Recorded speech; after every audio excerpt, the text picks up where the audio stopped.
Welcome to PTSD 911 Presents. This is a podcast for first responders and those who support first responders. And on this show, we talk about mental health and wellness for first responders. And our goal is to have deep conversations that inspire and motivate you to take care of yourself and your peers when it comes to your mental health.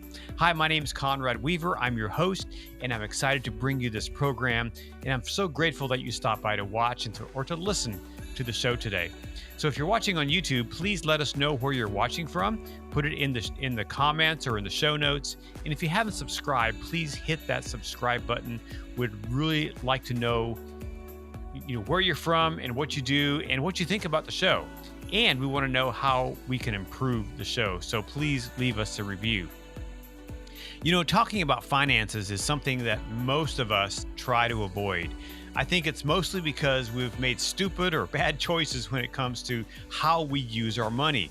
Well, it's well known that financial issues are the top cause of divorce and one of the top causes of stress in all of our lives, whether you're a first responder or not.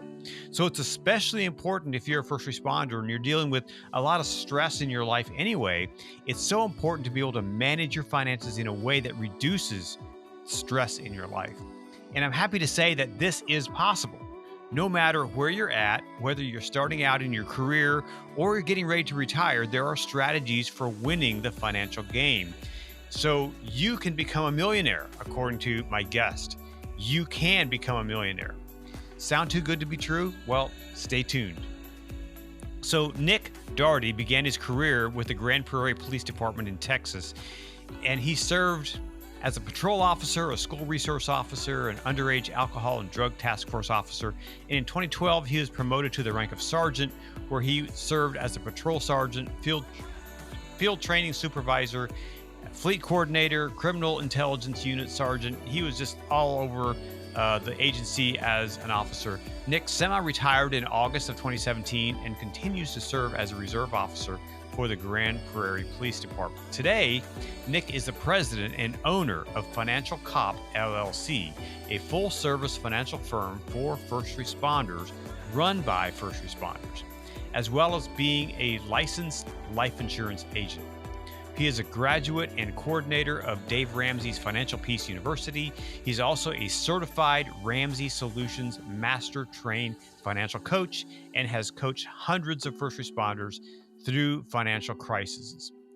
In 2012, he created a revolutionary financial wellness class that he and his team have taught to over 10,000 first responders nationally.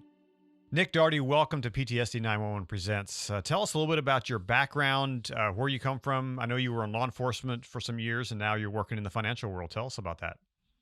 So I came into law enforcement in 2003, having done a lot of stupid stuff with money, which qualified me as a rookie.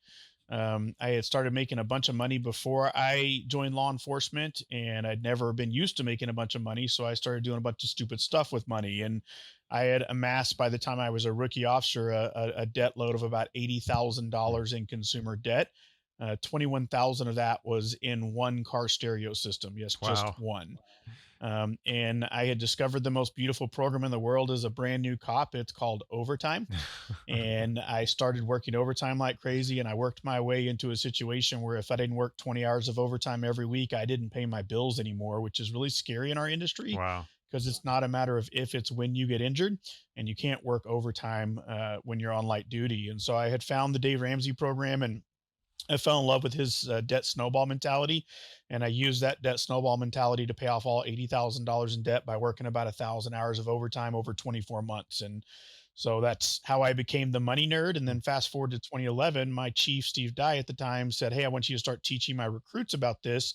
And that has since bridged into, again, one of the largest, really the largest financial wellness training group in the country that's all owned and operated and run by first responders for first responders. Do you think this is a ubiquitous problem in the first responder arena? It's a massive problem, and it's not just the first responder arena. It's really the entire country. And when you talk about the wellness space, I've gotten very involved in the PTSD suicide prevention, and I work with a lot of the hotlines to come in as a crisis coach for financial coaching. And I mean, you think about one of the biggest things we're dealing with in law enforcement and the fire side, which is suicide right now. Mhm. And, top two reasons for suicide in America given typically are relationships and money. And it's two things that we really suck at. We have a very high divorce rate and we do a lot of stupid stuff with money. Mhm. When you were in the middle of your $80,000 debt load, I mean, how did that make you feel? I was overwhelmed. I have a slide in my class that I teach. It's got a guy on a pinwheel that's just running, and I tell the story about how I came home one night. I was exhausted. I wasn't exhausted because I'd worked my shift in patrol. I was exhausted because I worked my 5 hours of overtime before I even started my Hmm. shift, and I knew I had to go do it the next day. And to be honest, the best way to describe it is I was just exhausted, and I was trying to maintain this lifestyle. Everybody thought on the outside this guy was ultra successful. I had all the toys, the cars, I was going on the vacations, but inside I was exhausted from having to work so much overtime to feed that habit. Hmm. I recently talked to a chief out in California in the suburb of San Francisco, and their rookie cops, first year cops, come on home with a $80,000 check, first year, and most of them have never seen that kind of money coming in, and they go out and buy a Corvette or buy something, Yep. even in an area where the cost of living is crazy high. How do you teach young rookies, and perhaps they're already in debt because of stupid decisions they've made? How do you Yep. teach them to manage that when they come into, a bigger salary? Yep. So I start my training out with a shot question. And I always look at the audience and I say, how many of you in here got into this job to become millionaires? Hmm. And of course, nobody answers that yes, or I get the crude remarks because I work with first responders. And the reality is that every single one of us that become first responders got into this job to become millionaires. You see, the biggest game we're playing every day is called the game of money, and we play it every day. And if you add up the amount of income you started earning from the day you started working till the day you retire, most of us are going to have 3 to 5 million pieces to the game of money. And so it's what you do with that money that dictates whether you retire broke or you retire a millionaire. And then we focus a lot on the why. Why don't we talk about money? What does it do to impact us? And we get into a lot of some of the studies that have to do with millionaires and to try to correlate how becoming a millionaire, especially as a first responder, is actually not that hard. It's just about discipline. And it's about, my favorite quote from Dave Ramsey: if you live like no one else later on in life, you get to live like no one else. If you sacrifice a little bit now, down the road, you can do whatever you want to usually. So it's really a mindset, and I know a lot of us come, with baggage from our past and Yep. how we were taught, how we were raised growing up. I know that was my issue. I grew up in a fairly poor family and never had much, and so I had that mentality of struggle, and that's all I Yeah. knew. And so I carried that into my marriage, and consequently, we're now in a point where we're almost can shout that thing that we're debt free. We're really Yeah. close and really excited about that. But how do you overcome those early brain channels that we've been taught? That's a good one. And I don't know that I have the perfect answer for that. In Texas, we are leading the nation when it comes to financial wellness training. We have probably taught somewhere in the neighborhood of 25 to 30% of all the cops in the state. Hmm. And it's really about getting out in front and talking about this and having the conversation. I mean, if you think about money, money is a very taboo subject. Hmm. And a lot of it's ingrained into us from the day we were born. I mean, your parents, oftentimes it's very taboo to talk about money. I mean, my mom talks to me about money. My dad, however, I mean, I have no idea what he has because it's that cultural type thing that I believe. And that may be why he doesn't talk to me or not. I don't know, but I just feel like it was always just taboo. You don't talk to your dad and mom about money. And then we get into the law enforcement space or really any space in the workplace, and we start making more money than we've ever made in our entire life. I mean, if you think about it, we're hiring some of these recruits in these major cities at 22, 23 years of age, and for some of them, they are doubling and tripling their salary overnight. And you take somebody that didn't come from much, or you take somebody that's not used to making that kind of money, and it's a recipe for disaster. I call it in my class the FTO starter pack. We take a recruit, we hire them, we pay them a ton of money, and what do? Well, they go buy the big fat, lifted truck. They buy a brand new rifle. They get a tattoo. They date a nurse, a teacher, or a dispatcher, and they're broke. Mhm. And that's just what we do because we're not trained and taught about how do we handle and work with this massive amount of money we're getting handed now. Mhm. How did it change you and your mindset when you started, kind of bringing your debt load down? What did that do for you? I'm a very goal oriented person, so that's one of the things I loved about the debt snowball was that I could see the debt load getting smaller and smaller.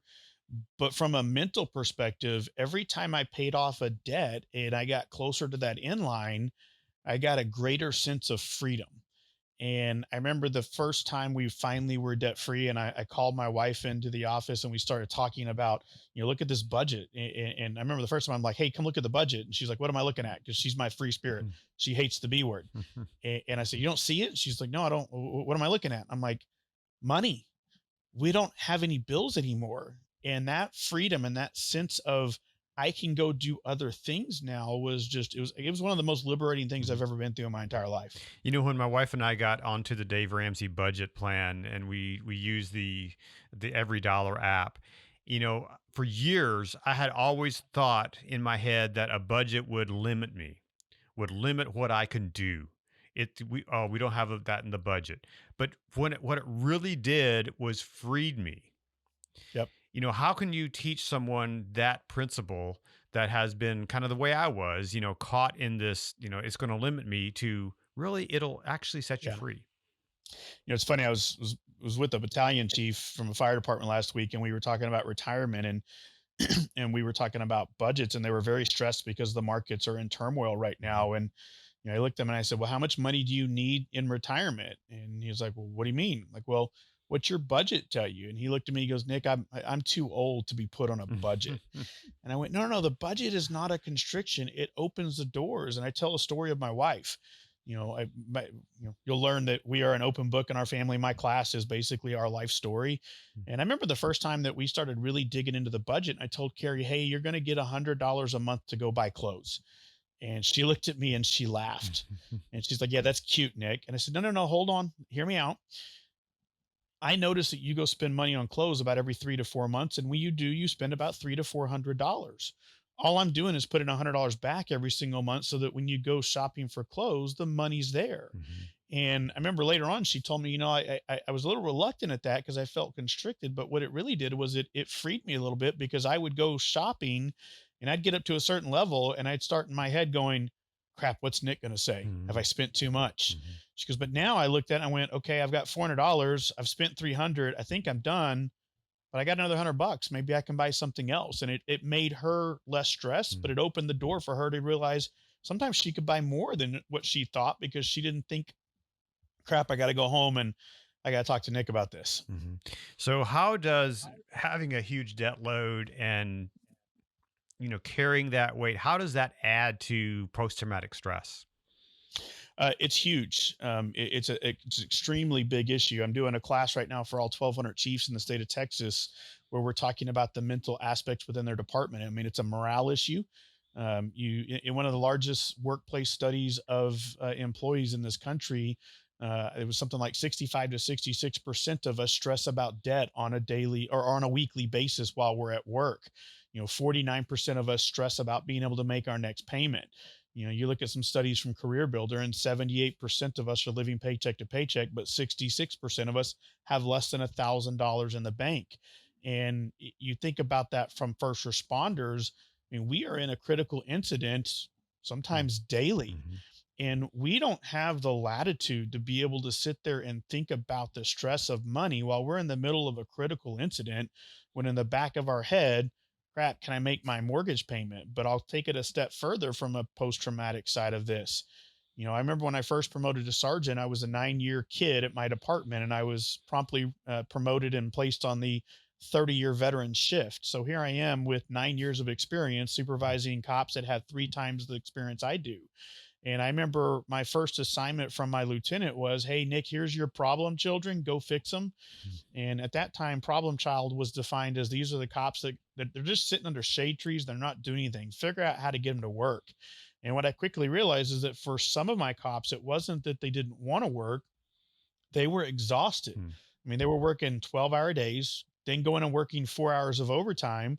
And then some of these folks lived 90 minutes away. I mean, Mm. you do the math. How much sleep are you getting? Mhm. So you take that into the sleep cycle and lack of sleep, and then you put a traumatic situation going on and you correlate that to Dr. Kevin Gilmartin's hypervigilant state, and it messes up our head. Mhm. And I give a lot of credit to me not having to deal with a lot of the PTSD when I was a cop, because I never had to stress about going back home and worrying about paying bills. I never worried about fighting about money with my wife because we talked about it. And I put myself in a situation where I still worked a lot of overtime after I became debt free, but I worked overtime because I wanted to go on vacations or upgrade things or do those things. So if at any time I needed a break, I could just take a break. Mm. So back up, how many years did it take you to pay off that $80,000 debt? About 24 months. 24 months. That's 2 years.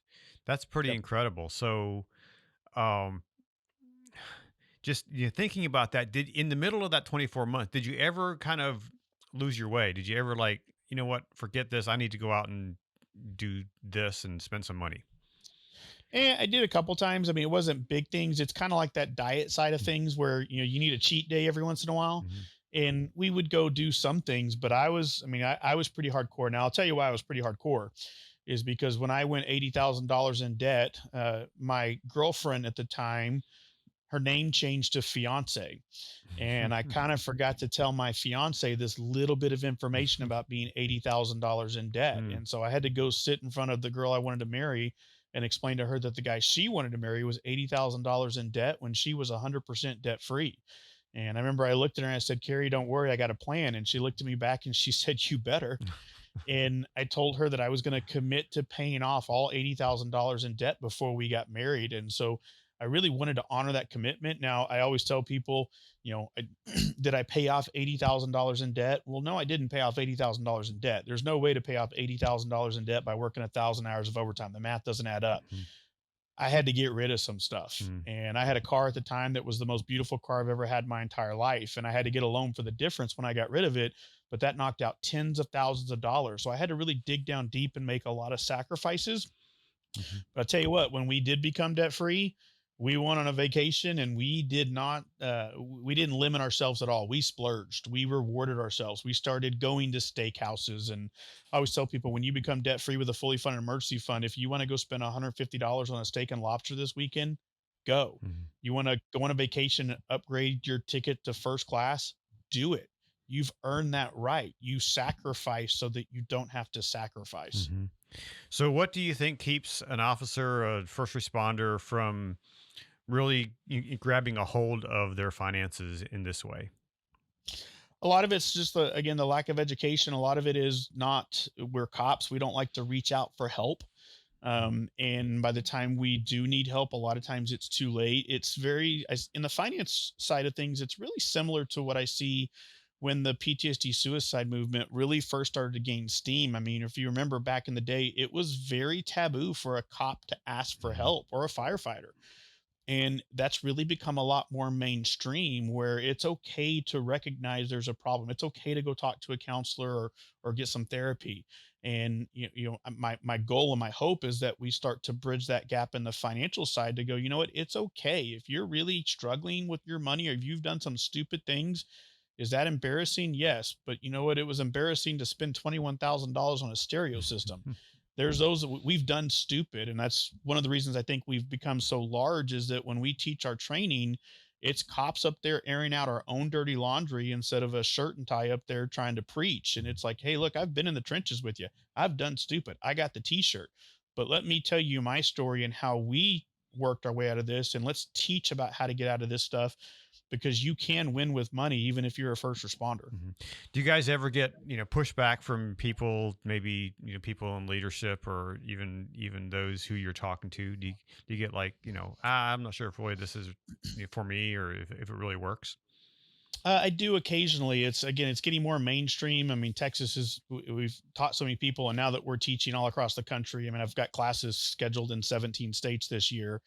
And most people, when they hear about financial wellness, Unfortunately, they get that whole mentality of what are you trying to sell? Hmm. Because there are those out there that are doing this stuff that try to sell stuff. And we're a Mhm. very, very holistic. We do only financial wellness training, even though we do own a financial firm on top of that.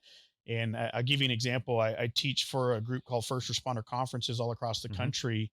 And I've several, almost every time I teach for them, I get an evaluation back that says something along the lines of, I saw financial wellness in this conference and scratched my head and thought, really?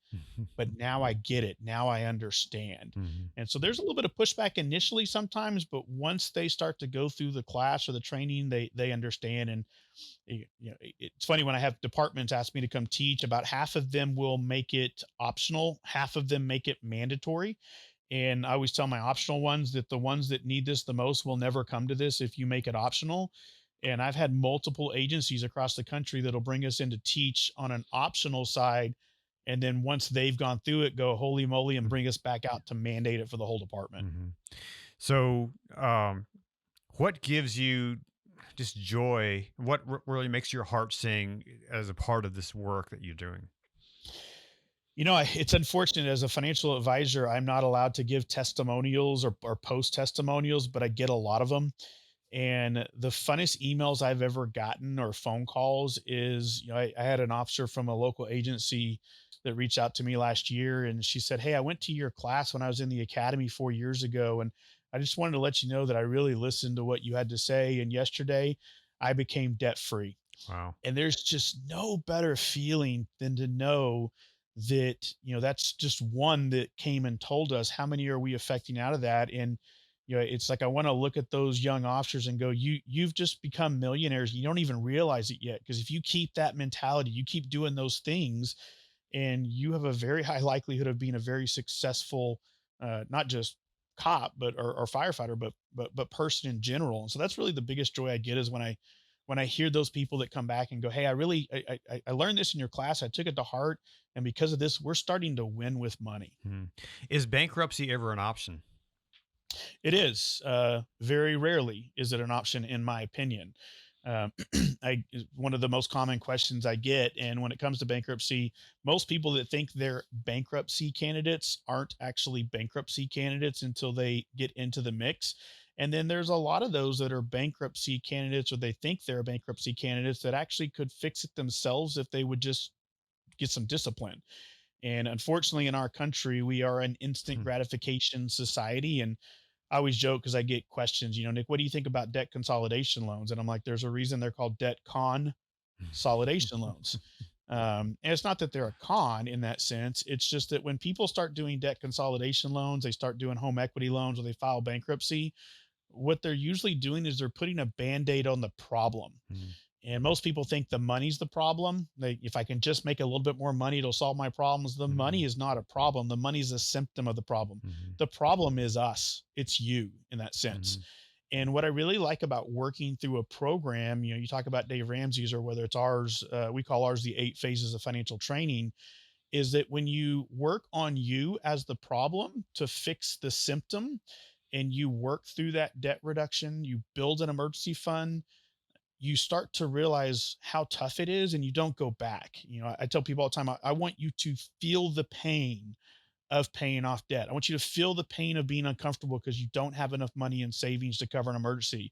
So that when you find yourself in that situation again, because you're going to, life happens, you remember the pain and you don't go back to doing the things that got you back to that pain. Mhm.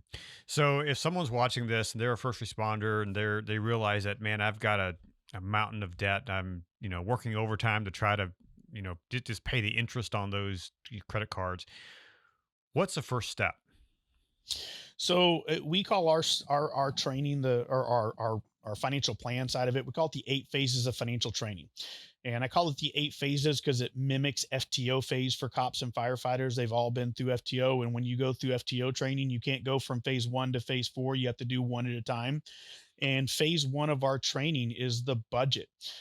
Nothing starts with any kind of financial planning really without the budget. And we've got to start to get a grasp of what our budget is. And when I teach budgets with law enforcement or firefighter terms. I talk about having a SWAT team. A SWAT team, the most important thing that SWAT team does before they leave the station is they do an operations plan. For my firefighters, when you go to a fire, there's an ops plan for how to progress into that. What's the plan for that? But the most important thing is not the plan. It's not the fire. It's not the SWAT raid. It's what they do afterwards. They debrief. They do an after action plan. Did everything we think was going to happen go according to plan, or do we need to adjust things next time? And that's all a budget is doing your ops plan before the month begins, debriefing throughout the month, and doing an after action to review what happened. And that's the first step in any financial plan, whether you're trying to get out of debt, whether you're trying to retire, whether you're trying to save for vacation. Doesn't matter what you're doing in a financial side, the budget is the first stage, and that's why we call it the first phase of training. So what should I do with my credit cards? I go back and forth on this. I love me some Dave. I am a Ramsey Solutions Master Coach, and eventually I'm going to get told I can't say that anymore because Dave is very, very anti-credit card, and I actually do believe there is a responsible way to use credit cards in America. Now, I give an asterisk. I did not have a credit card for years, and I felt like that was very important for me not to have that credit card to teach me the discipline to go into it and be able to use it as a tool. Now, at the same time, it's really hard to lose weight in America with a tub of ice cream in the freezer. And so if you're trying to become debt free, it's tough to become debt free if you keep using credit cards. So I do believe that in the beginning, it's very, very healthy to get rid of all of your credit cards and stop using them. And then you can work your way back up to using a credit card. And I kind of have a 3-part strategy when it comes to using credit cards. I always tell people, if you can honestly say you do these 3 things, you win. I will never debate you about your use of credit cards. 1, you always pay your credit card off every single month and you never have a balance, so you don't pay interest. The reality is that if you say you're doing this, you're in the minority because less than 40% of Americans do that. And 60% of Americans do not pay their credit cards off every month. But if you're in that category, great. You've made it through phase 1 of that. Phase 2, you have a fully funded 3 to 6 month emergency fund, so that when Murphy moves into your spare bedroom, and he will, you can write a check for the water heater and replace the water heater, and it doesn't affect your ability to pay your credit card off. Credit card companies know that 66% of us don't have $1,000 in the bank. So if that water heater goes out, we're going to do what most Americans do when it comes to financial emergencies. We're going to use credit cards, and then we're not paying that credit card off that month because we didn't have the savings, which means we're stuck in the vicious cycle again.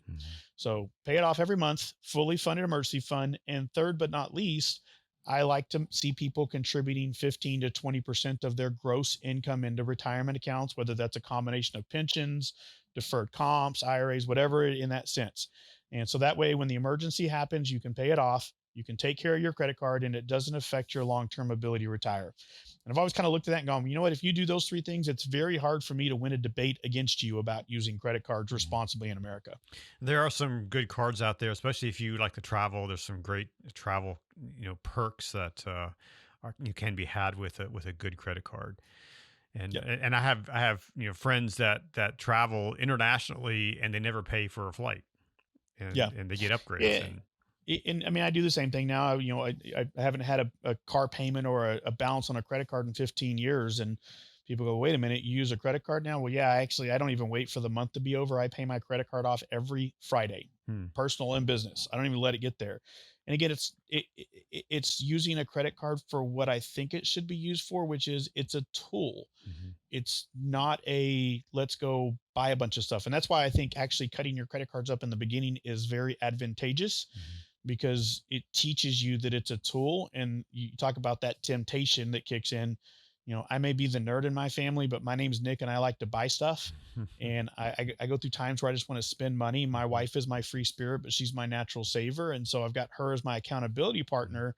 But the same token, in the beginning, had I been trying to work out of debt and I hit one of those spending phases and I looked over and I had $4,000 on a balance on a credit card, that's where it's hard to lose weight in America with a tub of ice cream mentality comes into play. So how much should I put into savings versus how much should I put into investments? Yep. So phase 2 of training for me is $2,000 in a baby emergency fund. I want you to have enough money in the bank so you can, if you get a flat tire, you can go write a check for that flat tire. Phase three is the debt snowball, and that's where we start to work our snowball system to become debt free. Phase four is where we start to get into the emergency fund. And I like to recommend 3 to 6 months worth of savings. If you're single or you're a single income family, I really like 6 months. If you're dual income, you may be able to do three. I always tell people you got to do what you feel is most comfortable. And I want you to have that emergency fund in place so that, again, if there's an emergency, you can write a check for it. Then after that, we can focus on retirement. I actually don't tell people to do anything into retirement savings outside of a match on your 401k or 457 until we become debt free with a fully funded emergency fund. And then I like to look at about, again, 15 to 20% as a general guide. Some people, want to do more, some people want to do less. Going into retirement, again, we subtract our pension out. So if your pension's 7%, you're doing 15, we need to find 8% more. And then it's about weighing your pros and cons about what are the right accounts for you at that point. Do you look at Roth IRAs? Do you have a Roth 401k, or do you just use your 457? And what are the different accounts you have access to, and starting to really fine tune in and making a plan of which one of those are best for you. But again, that's that general guideline, 15 to 20% in of gross into retirement accounts. Mhm. So if an agency wants to bring you in, what does that look like, and what will they learn at the end of that?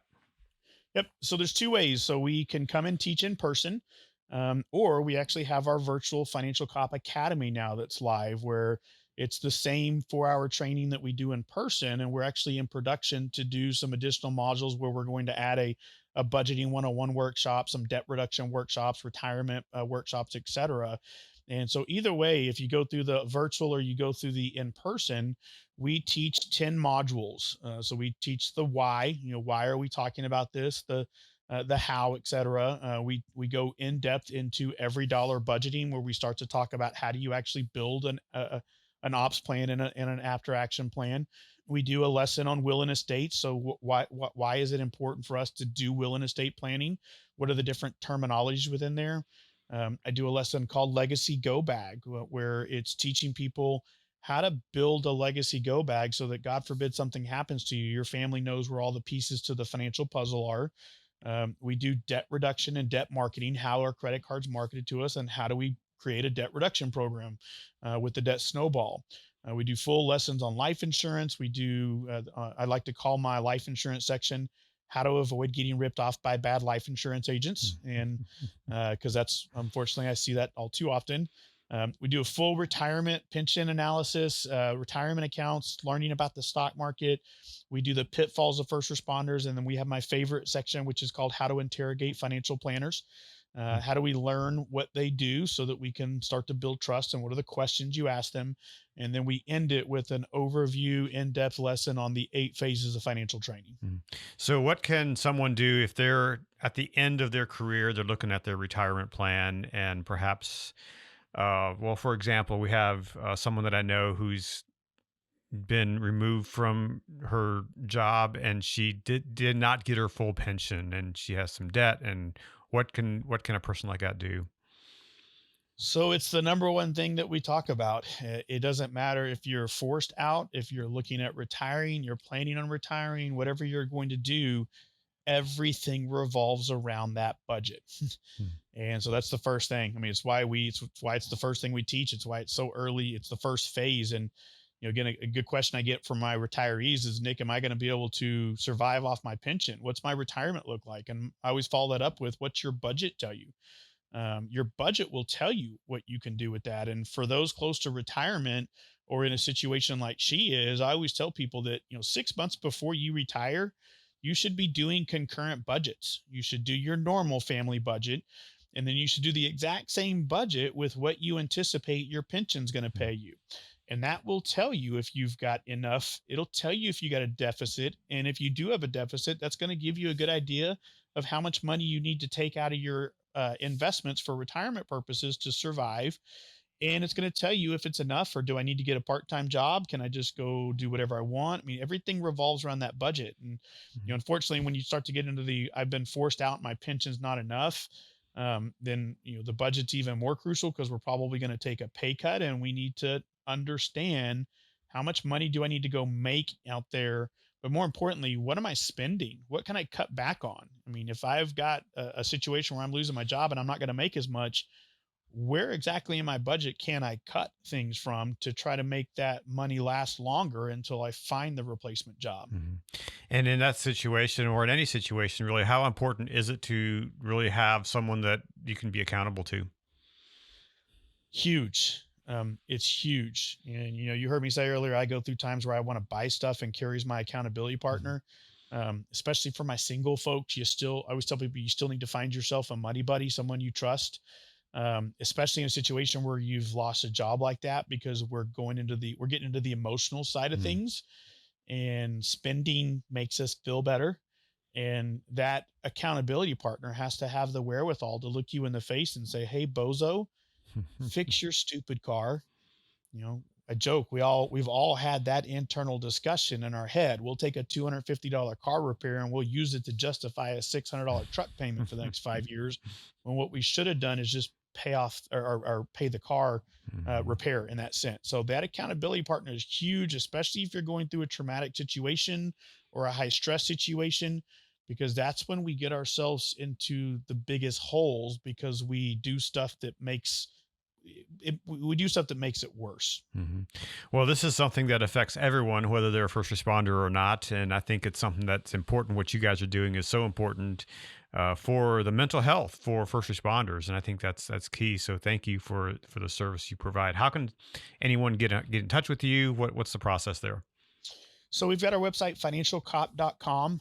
So it's got ways you can reach out to us. You can email me at nick@financialcop.com. There's all kinds of things there's resources on the webpage about not only the financial wellness training we teach, but our financial planning, but also has resources and blogs that we write about the different topics we teach. There's free legacy go bag worksheets for your legacy planning. So financialcop.com is the best way to reach out to us. And so I'm gonna give you the final word. What can you tell to our first responders? What should they know right now about their finances? Whether you think you can or you think you can't, you're 100% correct. You have to believe you can win with money, because you can. It's that whole, if you think the little man can't get ahead, you're never going to get ahead. We can win with money as first responders. It just takes a little bit of discipline. And there's education, there's resources out there, whether you come to Financial Cop, whether you look at something else, a Dave Ramsey, a Susie Orman, whatever. There's resources out there to help us win with money, so that we can alleviate that stress. And I always tell people, it, this training is about giving our finances back to us from a control perspective, but doing so in a manner that allows us to take care of the number one priority in our life, which is our families. And far too many of us give our families up for the job. And a lot of times it's because of the stress, and it's because of the money. It's because we feel comfortable at our job. But the reality is that if we get our financial health, wealth, our financial wellness in order, our mental wellness, our physical, all of those aspects, it allows us to take care of our number one priority, our family, so that we can do the noble profession we chose to do. First responders, whether you're a firefighter, a cop, EMS, nurse, whatever it is out there, it gives you that latitude to reduce your stress load, to focus on the position that you dedicated your life, which was a life of service. Hmm. Well, Nick, thank you for sharing your insights into this, and I really hope people can reach out to you and get the financial help that they need, especially in this time when the costs are rising for everything. You're paying $5 gas and all that kind of fun stuff. I think it's even more important to be financially prepared for those kind of things. So I appreciate it. Nick, thank you for sharing your story. Thank you for sharing your insight and your wisdom when it comes to our financial health.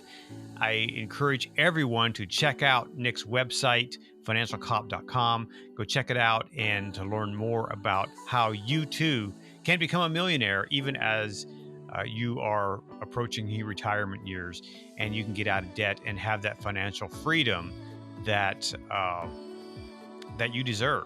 So go check it out, financialcop.com. I really encourage you to do that. Hey, thanks so much for sticking around and watching the show and listening to the show. I really appreciate it. And before we go, I really appreciate you being a part of our audience. And for sharing in this time together with us. Stay tuned for another episode, another show coming up very soon in the next week or two. I have some great interviews lined up for you. So be sure to hit the subscribe button and share this with your friends, share this with your network so that they too can enjoy and learn from the show episodes that we have. Thanks for watching. Thanks for listening. Go out there, be well, be safe, and I'll talk to you again soon. Views expressed are that of the host and are for informational purposes only, and in no event should be construed as an offer to buy or sell securities. Opinions expressed are subject to change without notice and do not take into account the particular investment objectives, financial situations, or needs of individual investors.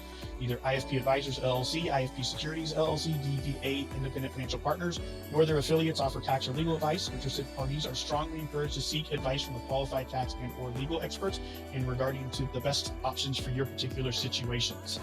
Investment advice is offered through IFP Advisors LLC, doing business as Independent Financial Partners, a registered investment advisor. IFP Financial Cooperate Serve and Protect Financial Texas are not affiliated.